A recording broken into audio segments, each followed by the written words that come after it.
that is melting and boiling point.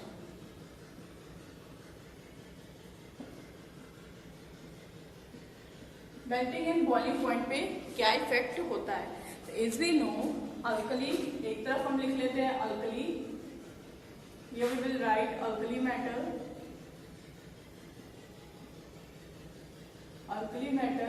and alkaline और metals. ये हमारा alkaline और metal है and this one is alkali metal. Alkali metals generally इनकी size क्या होती है in comparison to alkaline earth metal से बड़ी होती है, और बड़ी होने की वजह से ये क्या होते हैं? Soft and ductile. ये क्या होता है? This one is hard and brittle, hard and brittle in nature. ठीक है, alkali metal are very soft. As we know alkali metal को क्या कर सकते हैं? इजिली हम नाइफ से भी कट कर सकते हैं. वही हमारा अल्कलाइन और मेटल क्या होता है? Hard in nature. Melting and boiling point देखते हैं. तो on moving for alkali metals, on moving top to bottom, on moving down the group या टॉप टू बॉटम साइज क्या हो रही है? इंक्रीज हो रही है. तो सिंपल हम क्या लिख सकते हैं? On moving top to bottom, ऊपर से नीचे आने पर क्या होती है? Size increases. और जब साइज बढ़ेगी तो टॉप टू बॉटम आ रहा है तो साइज इंक्रीज हो रही है. That means melting and boiling point भी क्या हो जाएगा? हमारा डिक्रीज हो जाएगा. जिसकी साइज बड़ी होगी उसका बॉइलिंग पॉइंट क्या होगा? कम होगा. मेल्टिंग पॉइंट भी कम होगा. इजिली हम उसे क्या कर सकते हैं? ब्रेक कर सकते हैं. तो यहाँ पे साइज बढ़ जाती है और साइज बढ़ने की वजह से पैकिंग इफिशिएंसी भी क्या हो जाएगी? घट जाएगी. और मेल्टिंग एंड बॉइलिंग पॉइंट में जिसकी साइज बड़ी होगी उसको तोड़ना काफी आसान होगा ना. तो क्योंकि हम ऊपर से नीचे आते हैं तो साइज बढ़ती है. जब साइज बढ़ती है तो उसका बॉइलिंग पॉइंट, मेल्टिंग पॉइंट क्या हो जाता है? डिक्रीज हो जाता है. अब यहाँ पे सबसे ज्यादा बॉइलिंग पॉइंट किसका होगा? Lithium, then sodium, then potassium, then rubidium, then क्या आ जाएगा? That is the caesium. तो ये हमको ट्रेंड मिलता है in case of alkali metal whether it is boiling and melting point. ठीक है, ये हमको ट्रेंड मिल जाता है बॉइलिंग एंड मेल्टिंग पॉइंट का. नेक्स्ट आते हैं अल्कलाइन ऑफ मेटल में. The trends of boiling point and melting point is irregular. जो ट्रेंड होता है बॉइलिंग एंड मेल्टिंग पॉइंट का वो हमारा क्या होता है? इररेगुलर होता है. किस केस में? अल्कलाइन अर्थ मेटल में, क्योंकि यहाँ पे डिफरेंट पैकिंग एफिशिएंसी पाई जाती है. अब पैकिंग एफिशिएंसी हम पढ़ेंगे किसमें? क्लास 12 के अंदर पढ़ा जाएगा. क्लास 12 में हम पैकिंग एफिशिएंसी पढ़ेंगे. That is the beryllium and magnesium की पैकिंग एफिशिएंसी क्या होती है? पैकिंग होती है HCP पैकिंग होती है. वही calcium and that is barium की क्या होती है? FCC फेस सेंटर्ड क्यूबिक, और स्ट्रोंशियम की that is body centred cubic होता है. That is BCC. तो इसकी पैकिंग एफिशिएंसी क्या होती है? कम होती है. और इसकी क्या होती है? That is more closely packed. और ये क्या होता है हमारा? That is the less closely packed. इसकी पैकिंग एफिशिएंसी बहुत कम होती है. इसीलिए इसकी, क्योंकि इनकी पैकिंग एफिशिएंसी अलग अलग होती है तो इनमें ट्रेंड में भी क्या पाया जाता है? इररेगुलरिटीज पाई जाती हैं. अगर इसको हमें सिंपल याद करना होगा, जैसे अगर हम मेल्टिंग पॉइंट का ट्रेंड लिखें फॉर मेल्टिंग पॉइंट, तो सबसे कम मेल्टिंग पॉइंट किसका होगा? बेरियम का होगा. और सबसे ज्यादा किसका होता है? दैट इज द मैग्नीशियम का होगा. बेरिलियम और इसका क्या हो जाएगा? मैग्नीशियम का होगा. अब बीच में बाकी सब एलिमेंट आएंगे, जैसे कि यहाँ पे आ गया कैल्शियम, स्ट्रोंशियम, एंड बैरियम आ जाएगा. Calcium, strontium and barium. ये होगी इसकी पैकिंग एफिशिएंसी. ये हो गया इसका मेल्टिंग पॉइंट का ट्रेंड. बॉइलिंग पॉइंट का ट्रेंड जो रहता है और ज्यादा वेरिएट करता है, तो बॉइलिंग पॉइंट का भी ट्रेंड लिख लेते हैं. तो बॉइलिंग पॉइंट का ट्रेंड क्या हो जाएगा? सबसे ज्यादा बॉइलिंग पॉइंट किसका होगा? बैरियम का. और सबसे कम किसका होगा? दैट इज ऑफ मैग्नीशियम का. तो ये तो हम दो लिख ही लेंगे. अब बाकी बीच का हमको सिर्फ इसमें क्या करना होगा, याद करना होगा।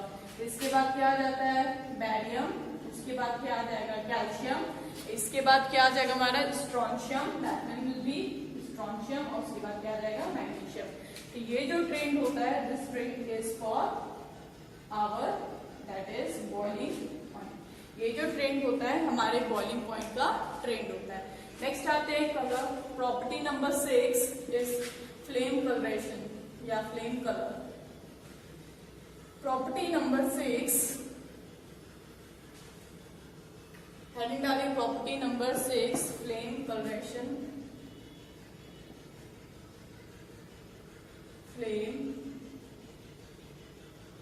Flame colourisation. ठीक है, प्रॉपर्टी नंबर 6 क्या हमारा, फ्लेम कलराइजेशन। फ्लेम कलराइजेशन होता क्यों, किस वजह से, due to high ionisation enthalpy of alkaline earth metal, beryllium magnesium do not give colour to flame. इसको लिख लेते हैं, due to high ionisation enthalpy of beryllium and magnesium do not give color to flame। ये flame को कोई भी colour नहीं देते। और जनरली होता क्या है इन फ्लेम कलराइजेशन, अगर हमारा एलिमेंट यहाँ पर, इसके इलेक्ट्रॉन यहाँ पर है, तो अगर इसको फ्लेम के थ्रू एनर्जी प्रोवाइड करेंगे तो ये डिफरेंट लेवल्स होते हैं। तो ये ग्राउंड स्टेट से इलेक्ट्रॉन कहाँ जाएगा, एक्साइटेड स्टेट में जाएगा। जब उसको एनर्जी मिलेगी तो ग्राउंड स्टेट से किस में जाएगा, एक्साइटेड स्टेट में जाएगा। और जब एक्साइटेड स्टेट से वापस आता है तो अलग अलग वेवलेंथ की लाइट को क्या करता है, इमिट करता है। और जिस वेवलेंथ की लाइट को इमिट करेगा उस वेवलेंथ का हमको कलर दिखेगा, स्पेसिफिक कलर। तो when electron gain energy through the flame, तो वो क्या करता है, ग्राउंड स्टेट से एक्साइटेड स्टेट में जाएंगे। जब एनर्जी, फिर एक्साइटेड स्टेट में एनर्जी कम होगी तो एक्साइटेड स्टेट से ग्राउंड स्टेट में आएंगे, तो धीरे धीरे वो रेडिएट करेंगे एनर्जी को, इसे पर्टिकुलर वेवलेंथ की लाइट को रेडिएट करेंगे। तो जिस वेवलेंथ की लाइट को रेडिएट करते हैं वही उसका हमें क्या दिखता है, कलर दिखता है। तो इसको हम लिख भी लेते हैं, that is the electron present in ground, electron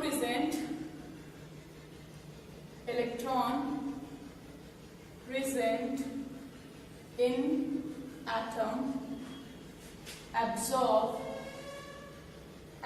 electron present in atoms absorbs energy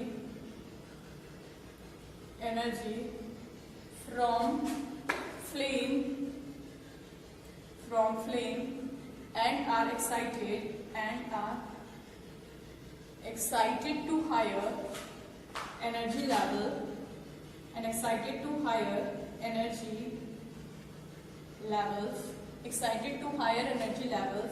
and when their electrons fall back to ground, they emit या ground state emit different wavelength of light, emit radiations या different wavelengths of light, emit radiation to different wavelength या of different wavelength, radiation of different wavelength, imparting color to the flame। Flame को क्या देते हैं, colour देते हैं।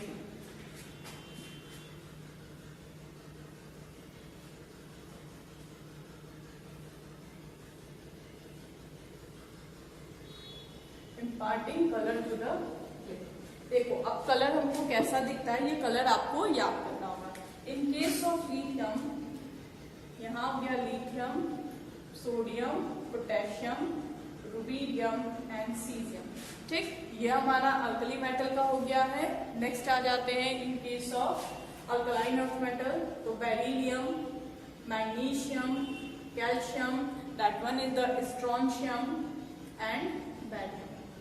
ये हमारा हो गया बैरियम। ठीक, अब कलर कैसा होता है इसको हमें याद करना होगा। If it is crimson red means हमें कलर कैसा दिख रहा है जब हम फ्लेम टेस्ट करवा रहे हैं, तो हमें अगर कलर कैसा दिख रहा है दैट इज क्रिम्सन रेड, तो वो हमारा क्या हो जाएगा, that one will be our lithium. If it is golden yellow, अगर हमको कलर कैसा दिख रहा है गोल्डन येलो, तो वो हमारा क्या होगा, that one will be our sodium. अगर वो हमारा वॉयलेट होगा that one will be our potassium. If it is violet then potassium. If it is red violet या रूबी वॉयलेट, तब वो हमारा क्या होगा, रुबीडियम होगा। ठीक है, if it is red violet ruby violet, तब वो क्या हो जाएगा, रुबीडियम हो जाएगा। ठीक, नाउ आते हैं यहाँ पे, तो बेरिलियम एंड मैग्नीशियम डजंट